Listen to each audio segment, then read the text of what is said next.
¿Qué tal, amigos? Una cápsula de Asfer y ahora vamos a enfocarnos, sobre todo para los que tenemos puestos ejecutivos, en cómo mantenernos siempre sharp, el no pensar que uno ya es producto terminado, saber que las cosas pueden cambiar, prepararnos para esos cambios, cómo armamos buenos equipos, preparar a personas que eventualmente pues, se van a quedar en nuestras posiciones, aspirar a ocupar otras posiciones también y seguir creciendo. Yo creo que eso es algo nato de los seres humanos que tienen experiencia, que tienen conocimientos y que están preparados. Hace mucho tiempo yo encontré un ángel de la guarda en uno de los mejores headhunters que existen en el ámbito de tecnologías de la información. Muchos de ustedes lo deben conocer. Y a final de cuentas, esta persona no solamente me ayudó en mi carrera profesional en ese momento, sino que seguimos manteniendo una relación muy cercana y a final de cuentas siempre hemos estado intercambiando ideas sobre cuestiones que tienen que ver con la industria, sobre el mismo país. Y sé que no soy el único al que le ha caído como ángel de la guarda para impulsar su carrera profesional.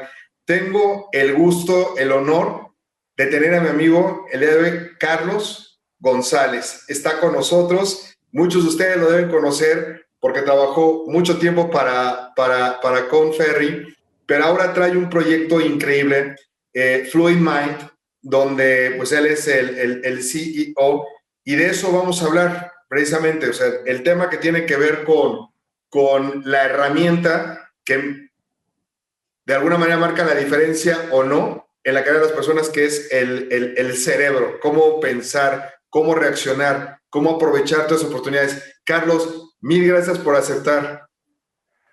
Fernando, para mí es un privilegio y un gustazo el estar aquí contigo y con la audiencia que nos escucha, que sé que eres muy querido en el medio, más allá de todos los reconocimientos que has tenido. Y para mí también fue un orgullo el haberte conocido. La verdad, me hiciste la vida más fácil cuando te coloqué, me acuerdo de esa empresa, Universo Online, de las pioneras en el mundo de Internet, cuando la burbuja de las .com. Y bueno, gracias a Dios nos hemos seguido contactando y me mantiendo un poquito también a la vanguardia de los temas de tecnología, y tú desde tu ámbito muy de tecnología y yo desde el punto de vista de liderazgo, evolucionamos ya no solamente en temas de headhunting, sino muchos temas de valoración de talento y de coaching ejecutivo y de carrera, que es a lo que nos estamos dedicando mucho con el proyecto de Fluid Mind, que es mi cruzada personal. Oye, hablando de eso de Fluid Mind y tu cruzada, ¿qué estás haciendo? O sea, con todo este tema de las habilidades y de las competencias, ¿qué es lo que debería pensar un ejecutivo? Aquí estamos hablando, la verdad es que muchos de los que van a seguir esta cápsula ya son CEOs o son ejecutivos en camino a ser CEOs. Este tema de habilidades y de competencias, ¿cuál es la cruzada? ¿A qué te refieres? Bueno, pues mira, mi cruzada es que cuando te dedicas a ser solamente headhunter y te preparas para ayudar a tus clientes, que son los que te pagan para atraerles el talento, les asesoras para llevarles al mejor talento disponible que casa en el desafío que tiene en ese momento la empresa. Mi cruzada es ir más allá. Yo me di cuenta en algún momento de mi vida que, así como hablabas tú del ángel de la guarda, ¿no? Yo me daba cuenta que tocaba de alguna manera la vida de muchas personas. Cómo el crecer a un nuevo puesto de desafío, más allá de que muchos eran mejor remunerados o que por fin llegaban a un cargo de CIO o de CTO o de otros puestos de negocio, ventas, direcciones generales. Cómo se les transforma la vida, pero no simplemente por haberlos puesto ahí, sino porque era la asesoría de haber ellos escogido y que los habían escogido para un puesto de trascendencia para ellos, y cómo les afectó su vida, en muchos casos su patrimonio. Algunas personas que estuvieron en empresas tipo pre-IPO o que los cargaron de stock o de stocks o stock jobs en esa época, que a nivel patrimonial también les fue muy bien. Esa parte fue muy interesante. Y entonces ahora dije, bueno, ¿qué más se puede aportar a estos directivos. Y fue cuando mucha gente me decía, oye, Carlos, tú das coaching. Y yo decía, mira, no he sentido todavía ese llamado y no me siento quizá todavía tan preparado para eso. Pero a lo largo de los años, y ya peino canas, empecé a encontrar mucho más satisfacciones en las asesorías porque la gente me buscaba, me invitaba a un desayuno, una comida y me decía, oye, Charlie, tú que me colocaste, tú que me conoces, ¿cómo ves este proyecto que me están ofreciendo? O me está llamando otro headhunter, tu competencia, pero yo sé que tú me conoces bien, ¿tú cómo me ves para ese puesto, ¿no? Entonces me di cuenta que mucha gente esperaba a veces en una sentada para una cerveza, un desayuno, una comida, que yo les diera en 1 hora y media o 2 horas una asesoría súper relevante, ¿no? Y entonces dije, bueno, para poder hacer eso de mejor manera, me tengo que preparar mejor, más allá de lo que ya conozco, pero sí ver el factor humano y más allá de lo que me puede decir un cliente mío que necesita tal o cual perfil y características humanas y liderazgo y competencias, ¿qué más allá? A los headhunters siempre se les tacha de, bueno, pues es que a ti te paga la compañía y para ustedes el ejecutivo pues es un elemento más y a veces ni nos toman la llamada, ¿no? Entonces eso a mí me dolía un poco porque siempre he pensado que aunque te paga el cliente, tú también te debes al candidato. Es una persona, no es una computadora que simplemente vas a poner en las instalaciones del cliente, sino que es una persona integral. Y ahí es donde dije, bueno, hay que dedicar más tiempo a asesorar con profundidad qué es lo que un ejecutivo de cualquier tipo de ámbito, tecnología, comercial, marketing, etcétera, financiero, tiene que conocer y desarrollarse para lo que son las demandas y las exigencias de los mercados. Hablando ahora de los temas de la pandemia del COVID, todos los desafíos que las empresas están teniendo es ¿qué me voy a necesitar yo en mi plantilla para mis puestos de liderazgo, donde se desarrollan y se ejecutan las estrategias que me pueden hacer contener costos, penetrar mercados, crear una mejor satisfacción de mis clientes y suena muy crudo, pero quizás hasta la permanencia y existencia de mi negocio. Entonces, redondeando un poquito, lo que te quisiera decir ahí es que el tema humano siempre será la parte más difícil en las empresas. La tecnología se puede resolver, pero el factor humano de los líderes que crean esa tecnología y que la conectan con el negocio es siempre la parte más difícil, pero también la más gratificante para la gente que se propone desarrollarse y estar a la altura de las circunstancias. Oye, y mira, normalmente siempre nos miden en assessments, en encuestas, por ejemplo, para ver qué nivel de IQ tenemos, saber si tenemos las habilidades o no las competencias. ¿Sigue eso siendo válido? La verdad es que yo no aplico para muchas porque yo estoy plenamente realizado donde estoy, pero me acuerdo que solían ser así. Ahora ¿qué está pasando con este tema? Mira, yo creo que esto ha ido evolucionando cada vez más. La prueba del IQ sigue siendo hoy por hoy la prueba más precisa, la más relevante, donde muchas de las grandes pruebas de psicométricos se derivan, estos métodos científicos de factoriales, ¿no? Ha habido una serie de pruebas psicométricos que se han usado mucho en los mundos corporativos, más allá del IQ, porque pues el IQ, aunque es muy relevante, mucha gente le saca la vuelta, ¿no? Nadie quiere saber si está en el 85, 90 o 100 o en el 100 de la distribución normal. Y a veces es medio un tabú o está medio vetado, satanizado, y la gente dice, bueno, ese es un número más, ¿no? Y entonces le sacan la vuelta. Entonces, a lo largo de muchas décadas se han sacado otro tipo de test que seguramente tú has llegado a tomar algunos, se aplican en muchas empresas, headhunters y empresas de evaluación de talento las aplican, como el Myers-Briggs, el DISC, el Caliper, el Hogan, el Lominger, etcétera. Yo en empresas que estuve anteriormente llegamos a aplicar varias. Y mucho aunque son bastante buenas y te ayudan a tener un poco de mejor definición en el perfil de las gentes, tienden a agrupar a la gente en tipos, ¿no? y la gente dice, bueno, es que yo soy de este tal tipo, y ya se encasillan ahí, y no necesariamente, porque esas pruebas no te dicen cuánto eres de cada tipo, sino simplemente estás en ese grupo. Y a nosotros, los humanos, que nos encanta encasillar a la gente en tipos, grupos y subgrupos, y por eso hay tantos broncas en la política de liberales y conservadores, derecha y a izquierda. Pues nos encanta agrupar para entender mejor nuestra sociedad y al ser humano. Pero por ahí de los años 80,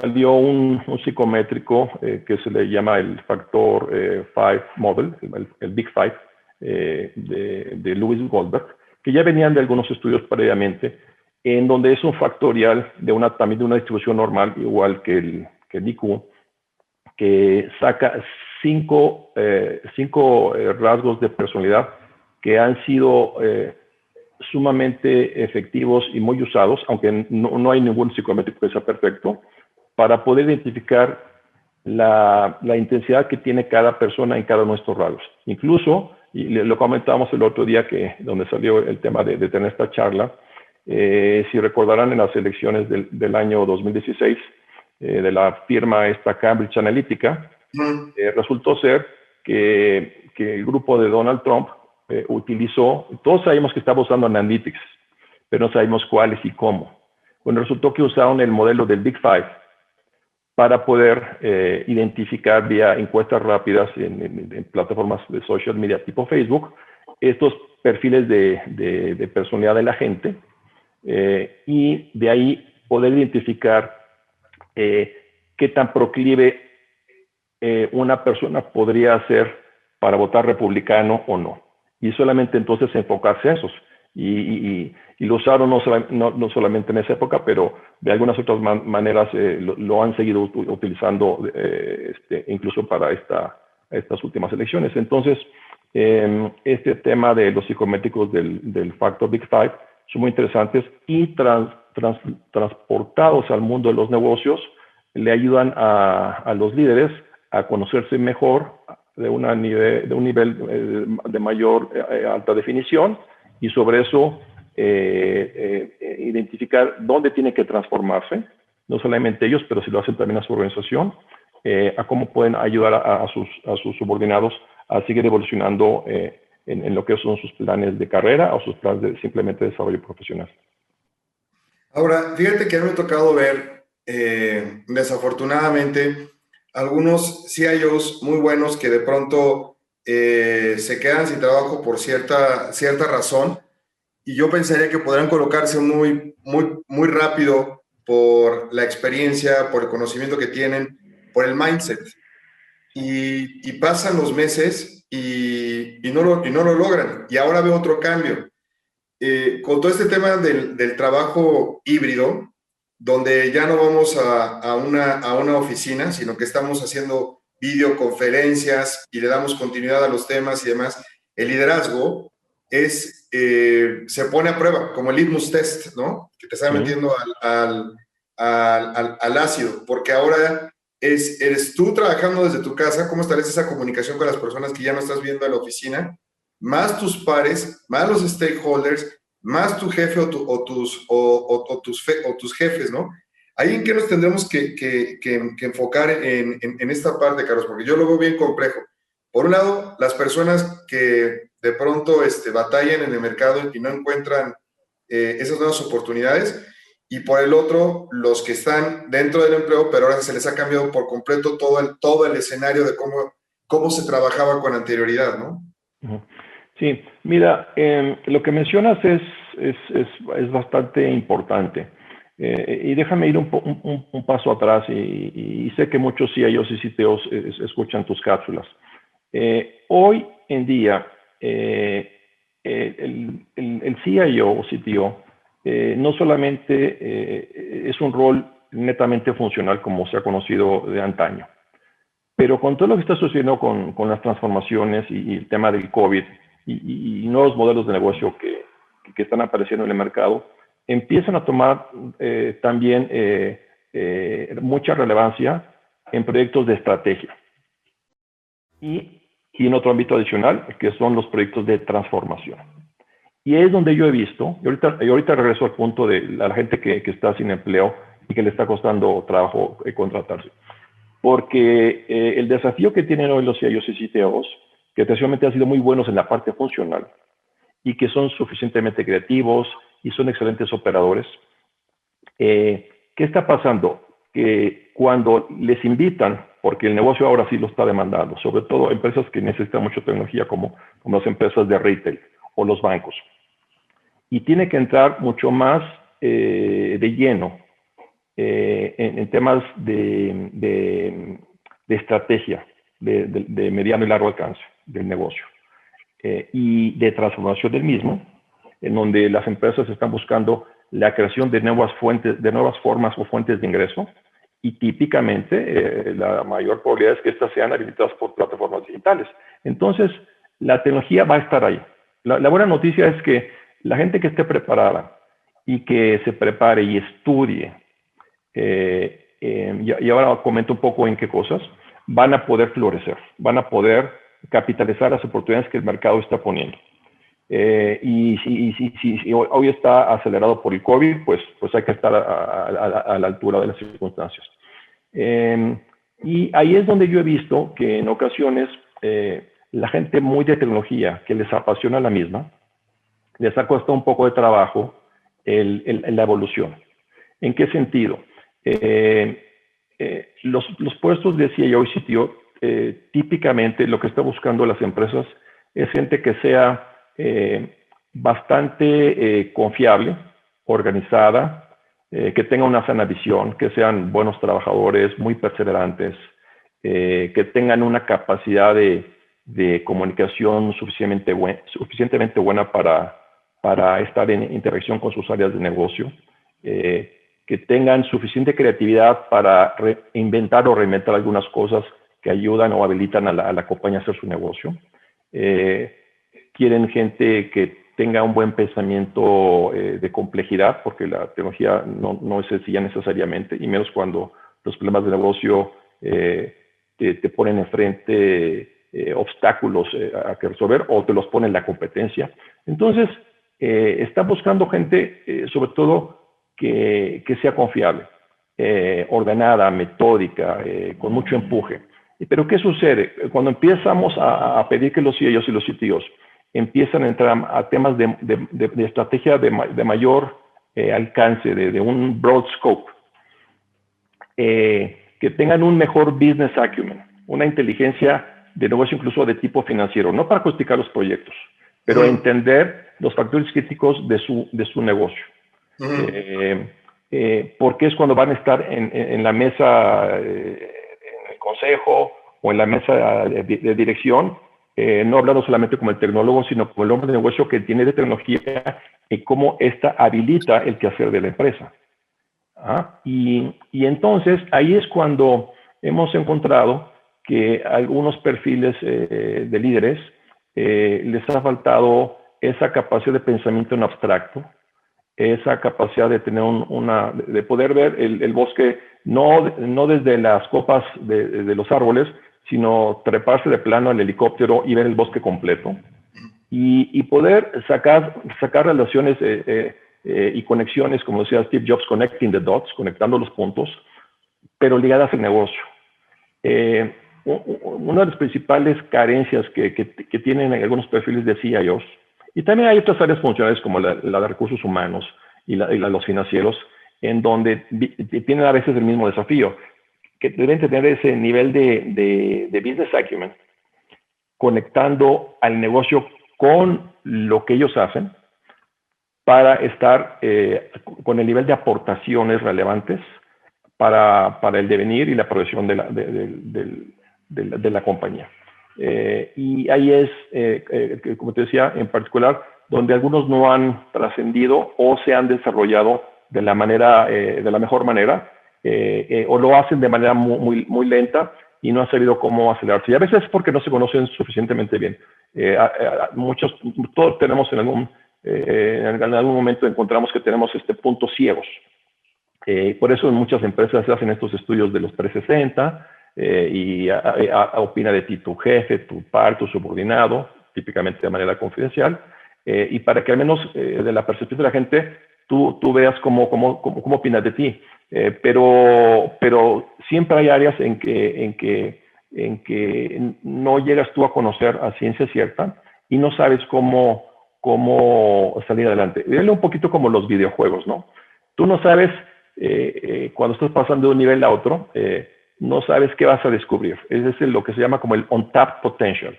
Y conforme vas pasando tú las vicisitudes del videojuego y vas pasando ciertas metas, de repente empiezas a tener otros superpoderes como en tu avatar. Y no sabías que podías hacer eso. Y simplemente llegaste a obtener esos building blocks creciendo que te dan esa capacidad. Y para mí es una analogía perfecta porque cuando de repente lo tienes, dices, pues yo no sabía que podía hacer eso. Y simplemente te fuiste preparando, desarrollándote. El tema es cómo lo hago, cómo voy tomando esa guía y sobre todo el objetivo primordial, para qué lo voy a hacer. Y ahí es donde a veces no está la alineación de lo que sería los objetivos de carrera y profesionales del ejecutivo, que haya un embone buen empate con los de la compañía. Y con esto no quiero decir que no sean buenos tecnólogos, pero tiene que haber un poco más allá de la tecnología pura. Oye, y me viene a la mente ahora este tema. ¿Cuáles son esos precisamente descarrilamientos que podrían ocurrir en la carrera de un profesional que tenemos que tener presentes? Porque a veces que no nos damos cuenta, ¿no? No lo esperas, no te das cuenta, pero pues uno se lo gana. Sí. Mira, en la carrera ejecutiva, y también puede depender del tipo de industria, de tipo de compañía y la cultura que tengas, pero voy a quitar las obvias, ¿no? De los descarrilamientos que tienen que ver con acoso sexual y cosas que no son, o sea, cosas que son indebidas, ¿no? Pero los descarrilamientos que pueden suceder más típicos a nivel negocio y la operación del mismo, por ejemplo, puede ser, hay un concepto que se le llama, en inglés se llama escalation of commitment. El ejemplo más claro que se usa de esto es, por ejemplo, cuando la guerra de Vietnam, que aunque se sabía en Estados Unidos que la guerra estaba perdida, no era ganable, seguían comprometiendo recursos y mandando tropas porque no era posible que Estados Unidos no pudiese ganar. Y la historia pues nos dijo pues que hubo una escalamiento de ese compromiso, y hubo pérdida de dinero y de vidas. Y una imagen de los Estados Unidos en el mundo no como un buen líder, sino como alguien que se metió en una guerra totalmente injustificada. Lo mismo que ha pasado en otros ámbitos. Entonces, ¿qué es lo que sucede cuando un ejecutivo hace inversiones y hace compromisos sobre algún tipo de proyecto relevante, porque es lo que le ha indicado su experiencia? O ahora, muchos de los analytics que justifican, bueno, si los analytics te dicen que es por allá, dale, y si sale mal, pues no pasa nada porque eran los analytics, pero si lo haces tú de tu momento como dicen, de eureka moment, pues entonces sí te pueden penalizar. Pero ¿qué sucede? Cuando uno hace un compromiso y le sigue metiendo dinero bueno a algún proyecto que no está funcionando o que no están los resultados que tú estabas esperando, terminas tú descargando tu carrera. ¿Por qué? Porque el CEO y otras posiciones relevantes de la compañía están, ¿se acuerdan que decía yo que tiene que ser muy, muy confiable y dependable? El ejecutivo con lo que está entregando o lo que dice que va a entregar. Si no estás tú entregando lo que dices que vas a entregar en tiempo, en forma, en presupuesto y con los saltos cuánticos que tu negocio lo pide, conteniendo los embates de jugadores no tradicionales que están entrando a tu mercado, o lo que tú quieres hacer para ganar más negocio o atender mejor a tu cliente y mantenerte como líder en la industria, eventualmente el C-suite de las organizaciones, pues a lo mejor tuviste muchos premios y reconocimientos en el pasado, pero si no lo estás haciendo ahora, y estás, como dicen, es que se casó con la suya. Y a mí luego me gusta hacer la analogía del fútbol, ¿no? Cuando un equipo llega a la final o está en las liguillas o en los playoffs de fútbol americano, dice, bueno, es que se va a morir con la suya. Y desafortunadamente, si no tienen la capacidad de cambiar y de adaptarse a lo que está sucediendo, y se muere con la suya, literalmente se van a morir porque no van a llegar al campeonato. Y entonces eso pasa también en las carreras de ejecutivos. Se casan con la suya y bajo la excusa de que eso es lo que me ha dado éxito anteriormente y es lo que yo veo que me va a dar éxito ahora, y se casan con la suya y terminan después despedidos porque no funcionó, les costó mucho dinero a las compañías. Y no solamente es el dinero, sino el costo de oportunidad porque no hicieron el cambio que el mercado y los clientes o los nuevos paradigmas te están poniendo enfrente. Y esa parte es de las más difíciles de un ejecutivo, el poder adaptarse. El poder, más que cambiar, como se dice en inglés, embrace change. Tecnología de por sí es muy dinámica, es muy cambiante y hay que estar siempre estudiando qué es lo que viene, qué cosas son las que sí van a tener tracción y cuáles simplemente son como se dice en inglés, un fad, una flor de un día, ¿no? Y hay que saber tener estos criterios de discernir, que eso a fin de cuentas es de inteligencia, hacer las distinciones de lo que puede funcionar y lo que no puede funcionar, y eso sí, ser muy ágiles. En tecnología nació el concepto de Agile a principios de los años 2000, ¿no? Este grupo que se juntaron ahí un día a esquiar en Utah, en Snowbird creo, y lo comento porque había un amigo mío que estuvo del manifiesto de Agile, que hace pocos años falleció, y me platicó de esa anécdota. Pero el tema de DevOps y de Agile nace en tecnología. Y hoy muchas empresas están hablando de Agile en sus organizaciones. McKinsey habla de Agile, Accenture habla de Agile. Todo el mundo habla de Agile. Y no solamente en tecnología, sino en las filosofías y las estructuras y las organizaciones de las empresas.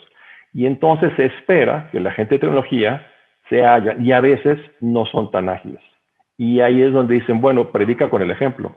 De ahí nació. Y hay que ayudar a las organizaciones a que sean ágiles en su forma de diseñar nuevos modelos, vía design thinking, en la manera de ejecutarlos, con las filosofías de Agile, etcétera, etcétera. Y ahí es donde a veces, como se dice, es donde los ejecutivos que están predicando no lo están ejecutando con el ejemplo. Y para algunas organizaciones puede ser muy frustrante porque esperan muchísimo más de los ejecutivos. Ahora, un poco para terminar este punto, y eso me lo decía hace tiempo un CIO, y dice, mira, a mí me encanta estar en la mesa de estrategia o en las de transformación, pero si el email de mi jefe no jala, me van a reclamar por ahí. Si la parte básica de infraestructura, la parte funcional de tecnología no está funcionando, me van a caer a palos. Entonces es muy padre, muy interesante, muy divertido, muy gratificante estar sentado en las mesas de estrategia o en las de transformación, pero a fin de cuentas, la función tiene que estar corriendo como una maquinita bien aceitada. De hecho, escuchándote ahorita, quisiera que nos compartieras, por ejemplo, algunas ideas para que se lleven de manera práctica los que nos están viendo, de cuál es esa guía, ¿no? ¿Cuál es esa estrella del norte que podríamos seguir para seguir una carrera exitosa, ¿no? Cumplir con los objetivos del negocio, el sentirte satisfecho con tu trabajo, que la gente esté contenta también trabajando contigo como su jefe. ¿Cuáles son algunas ideas que podríamos compartir con la gente, Charlie? Pues mira, esta es una de las preguntas que a veces parece ser de las más sencillas y la gente nos perdemos en la complejidad de una respuesta. Entonces voy a tratar de ser muy diáfano y transparente. De liderazgo se habla y se escribe muchísimo. Y tú pregúntale a cualquier persona qué es ser un buen líder y la gente te va a decir, pues que es una persona empática, que tenga buena comunicación, que tenga mucha confianza, que tenga tacto, que sea afable, que tenga buen sentido del humor. Algunos dirán que hasta que sea carismático, que ahora con el tema de diversidad e inclusión, pues que eso sea parte de sus valores. Y todo eso está bien, porque son descriptores de lo que es un líder. Pero la parte central, la parte core de un líder es, y por eso hay pocos que han trascendido en los negocios, y no es que estemos descubriendo el hilo negro, reinventando la rueda, sino que en el tema del liderazgo, la persona debe tener claro, primero, antes que nada, hacia dónde va.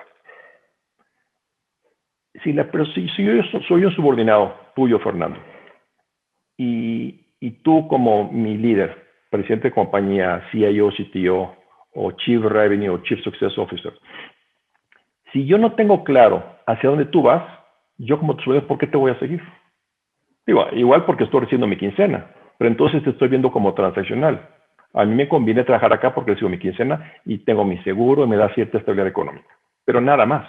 Cuando llega una oportunidad de cambio de trabajo que sea para mí, que me haga más sentido, la voy a tomar. Entonces no voy a tener necesariamente lealtad a ti y quizá tampoco a la compañía. Entonces, el líder tiene que tener primeramente muy claro hacia dónde va. Y número dos, debe tener, o sea, que ese objetivo, o su cruzada, hablando de cruzadas como al principio, que sea algo relevante. ¿Por qué? Pues yo puedo tener claro dónde tú vas, Fernando, pero si para mí eso no es relevante o significativo, tampoco porque te voy a seguir. Entonces, cuando sucede eso, y yo tengo claro como líder a dónde voy, y es suficientemente relevante, y entonces ahora ya lo empiezo a vestir con los temas de mi forma de liderar, la forma de cómo lo comunico, entonces puedo crear ese nivel de enganche y de motivación con mi gente, porque están creyendo en mí, en mi cruzada, en que conmigo en mi organización van a hacer cosas importantes para ellos. Busco encontrar como líder qué mueve a la gente, cuáles son sus motivos, para ver cómo esto es habilitado por la misión que yo tengo como ejecutivo en la compañía. Que hagan también la misión o parte de la misión suya, que la hagan propia. Y entonces van a estar muchísimo más motivados, más enganchados y, by the way, también van a recibir su quincena. Pero ese nivel de lealtad hará que ese subordinado siga más a su líder, porque su líder con esa cruzada y la forma que se comporta va a mover su voluntad, y ahí es donde viene mucho cuando la gente dice es que tengo mucha fe en mi líder, y a veces no sabe ni por qué, pero yo lo sigo. Y es por ahí por donde debe empezar la gente, porque muchas veces no lo cuestionamos. Me llamo un headhunter y bueno, pues sí, es una buena compañía, es un mejor salario, es una buena empresa y suena bien el proyecto y me cambio. Pero en muchas ocasiones digo, ¿podría estar yo mejor ahí? Y si me están buscando, igual no sería tener mejor paciencia para esperar, así como el béisbol, pues a lo mejor esta pichada vino de un sencillo, pero no sería mejor esperarme y batear una de home run o al menos de triple. Debo tener la paciencia y luego en qué me tengo que preparar. Porque no solamente es crecer dentro de mi compañía, sino también buscar como profesional en qué cosas me tengo que transformar, en qué cosas tengo yo que evolucionar, qué cosas voy a privarme, porque en la vida hay muchas tentaciones, hay muchas cosas que te pueden también descarrilar a nivel profesional. El tema de ser workaholic, pues no necesariamente es algo bueno, porque te desbalancea el tema de calidad de vida con tu familia, con tus amistades, y no todo es el trabajo, y terminas tú quemándote. Y luego, para las empresas, el momento que las cosas no salen bien, pues a otra cosa, buscan tu reemplazo. Y entonces el ejecutivo tiene que estar siendo muy congruente y consistente de que cada cosa que hace va orientada con esa firme intención de dar un paso cada día y al siguiente otro y cada día otro más hacia lo que es sus objetivos profesionales y lo que está dispuesto a hacer y lo que él está dispuesto a sacrificar. Si no tiene eso, pues va a ser un ejecutivo muy transaccional, va a ser un ejecutivo solamente utilitario, pero no va a ser un ejecutivo que va a trascender en su compañía o en su sociedad de negocio. Qué complejo lo que acabas de reflexionar, ¿no? Y me venían muchas cosas a la mente mientras te escuchaba, porque sí, efectivamente, ¿no? Hay veces de que no nada más basta tu pasión por tu trabajo, ni la capacidad, ni las horas que le dedicas. Yo siempre he pensado que la lealtad debe ser primero para con uno mismo, inclusive antes que con la empresa. Serte leal Efectivamente. a ti mismo y ver, ¿no? Qué es lo que te conviene. Yo tengo colegas que conozco muy de cerca, porque inclusive he estado cerca de sustituirlos, pero cuando veo su ambiente corporativo y veo cómo trabaja su jefe y demás, etcétera, la compañía, sus principios y valores y cómo se expresan, digo, pero para nada. O sea, pues sí podré Efectivamente. ganar mucho más dinero, la compañía es de las top 10 en América Latina y demás, etcétera, pero no va con mis principios o con mis valores. Yo no estaría a gusto ahí, porque no todo se mide así, ¿no? Y la otra que te quiero preguntar es, el éxito profesional, tú lo acabas de decir ahorita, por ejemplo, no es nada más trabajo, ¿no? Ser un workaholic. El éxito profesional, visto desde los ojos de un experto como tú, ¿cómo lo definirías, Carlos? De manera así muy plana y sencilla. Los definiría, primero, yo diría, siendo muy congruente con lo que tengo yo trazado para mí como mi misión en la vida. Y entre más relevante, entre más significativa y más grandiosa sea, que desde luego es mucho más difícil y cada uno tenemos muchos años de vida por delante si nos cuidamos, es tenerla primero muy clara y bien trazada y ser muy fiel a ella y ser muy congruente porque cada paso que uno da debe ir hacia ese rumbo. Y buscando y va a sonar muy trillado y así medio cursi, ¿no? De que cada día te vas a dormir y decir, bueno, ¿qué hice yo y en qué avancé? Ver en contraste con mi objetivo primario. Y entonces el objetivo es cada día ser un poquito mejor que el anterior. Me acuerdo, mi abuelo me decía, y hace muchos años, él ya falleció, pero me decía, oye, Carlitos me decía, te quiero más que ayer y menos que mañana. Y lo mismo digo hoy acá, con el tema de la progresión. Tengo que ser mejor que ayer y, y menos que mañana. ¿Por qué? Porque el día de mañana voy a construir sobre el día de hoy. Entonces, la congruencia es lo más importante, porque la congruencia es se habla mucho de liderazgo con el ejemplo y se habla de la inteligencia emocional. Cuando hay una congruencia en cada una de tus actividades, porque estás viviendo tus valores, estás aportando y transfiriendo conocimiento hacia la gente, porque mucha gente luego se queda el conocimiento, quieren como tener el cáliz de la sabiduría, ¿no? Entonces, o guardan información y no la comparten con los demás, con los peers, ¿no? Con los compañeros. Y entonces ese efecto casi kármico de dar a conocer. Decía un amigo mío que su abuela, no me gusta hablar mucho de los abuelos, que su abuela tenía un dicho que decía, fuente que se desparrama jamás se seca. Y es lo mismo en los negocios. El tema de dar, sin estar esperando necesariamente a recibir, tiene un efecto de la ley de reciprocidad, así medio kármica, y termina regresando contigo algo bueno. Pero regreso al punto, hay que ser muy congruente, porque tú no tienes que estarte comparando con otros ejecutivos, sino contigo mismo siempre. La congruencia es la que hace que tú tengas una honestidad de acción y de comportamiento y la gente te ve como un líder que puede confiar en él. Y esa es una de las bases muy importantes en el liderazgo. Si yo creo una cultura en mi organización de confianza, de trust, va a ser mucho más sencilla mi travesía que si no la tengo, porque vivimos desafortunadamente en un mundo en donde desconfiamos de todos, en la parte política, en la parte de los negocios, a veces hasta en la parte familiar está hay desconfianza en los núcleos de familia. Entonces, yo diría que eso es lo que te va a llevar a ser exitoso, porque el éxito lo mides para ti y eso va a tener una repercusión en tu trabajo, en tu familia, con tu esposa o tu esposo, con tus hijos o tu pareja, si no tienes que estar fuerzas casado, ¿no? Pero es eso, la congruencia hacia tu orientación y tu intención.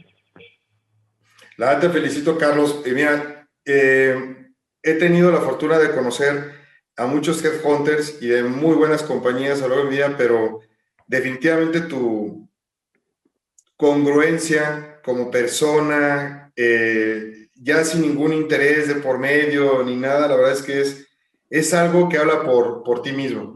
Y la verdad, con lo que estás haciendo ahorita, con lo de coaching y demás, etcétera, sí quisiera que cerráramos esta entrevista platicándonos cómo estás ayudando ahora a los ejecutivos, ahora sí, desde el punto de vista de coach. ¿En qué consiste? Bueno, mira, todavía hago algo de headhunting, porque hay muchos clientes que me dicen, oye, Charlie, échame la mano, tengo esta bronca, necesito un buen líder de ventas de América Latina o un buen CIO y bueno, también tengo eso por ahí. Pero el tema del coaching, lo que estoy haciendo es, estoy enfocado principalmente a la parte o la capa alta de las empresas, donde la mayoría pues son directores generales y la primera línea de reporte de los directores generales. Y mi foco es, porque de ahí, de esa misma cuna soy, yo nací trabajando en Hewlett Packard, trabajé en Sun Microsystems, trabajé en AT&T, cuando NS era la parte de AT&T, y después ya entré al mundo de ser headhunter en el 98.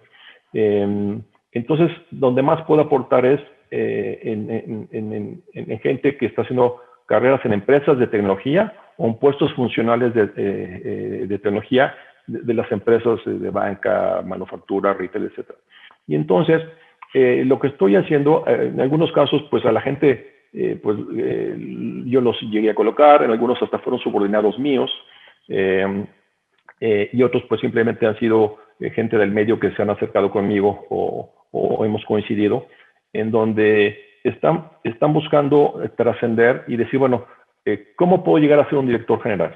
¿O cómo puedo llegar a ser un vicepresidente de la unidad de negocio de América Latina donde estoy ahora? O si debo de permanecer en mi compañía, o qué tan abierto debo de estar a nuevos modelos de negocio. Eso la gente muchas veces me lo pregunta. Oye, Carlos, yo he estado trabajando principalmente en empresas tradicionales. Llámale SAP, Dell, Salesforce, Oracle, IBM, etcétera, etcétera. Pero pues ya estoy en mis 40 y tantos años, algunos un poco más, y este tema de las fintechs, de los startups, eso no sé, me llama la atención, pero yo no sé si voy a tener esa energía o esa vocación, porque pues lo puedo entender, pero no sé si eso es para mí, ¿no? Y entonces lo que hacemos es un proceso de descubrimiento.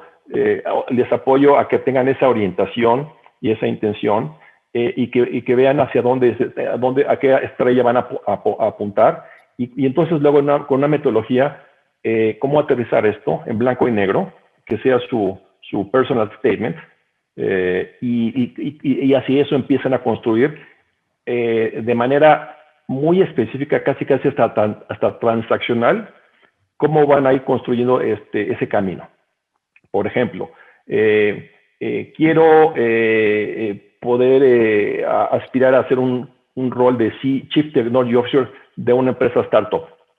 En etapa ya no tan primaria, para no tener tanto riesgo, pero sí que ya un buen plan interesante, y ayudarla a utilizar el dinero que están levantando con las firmas de Venture Capital para crear impacto. Para poder yo capitalizar todos los años de experiencia que tengo, que muchos de estos chavos les falta, y yo les puedo aportar y complementarnos bien.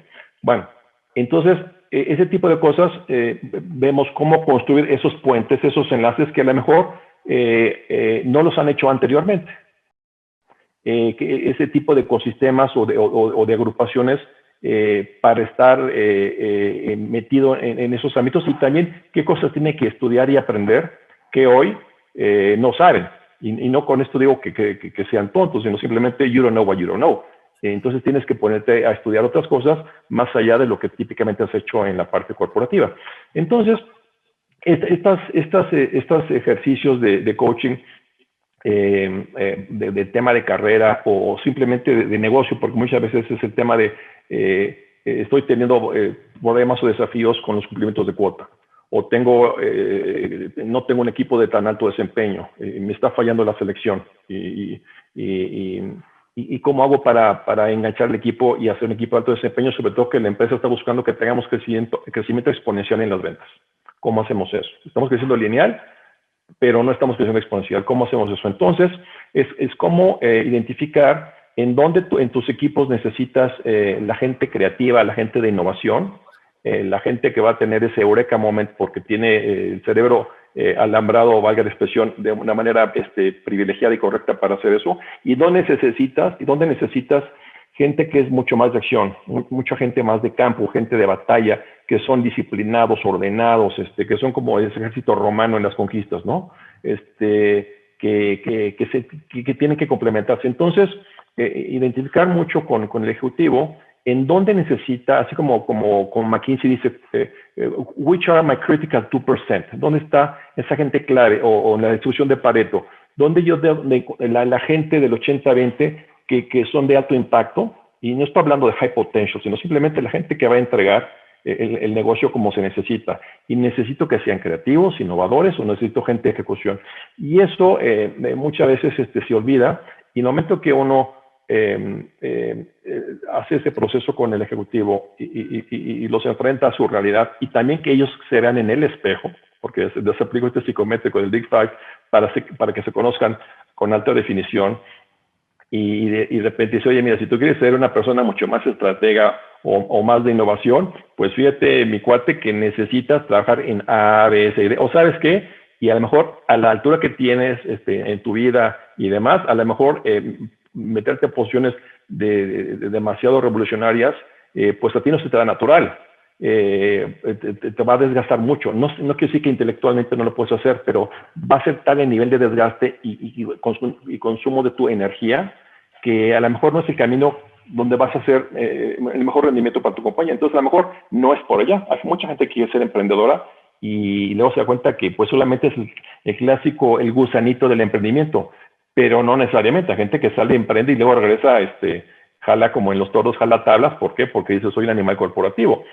Pero ya en ese momento arriesgaron patrimonio, rompieron algunos puentes que tenían bien tendidos, o sea, se descarriaron en su carrera por no haber hecho ese primer ejercicio de introspección y de apoyo.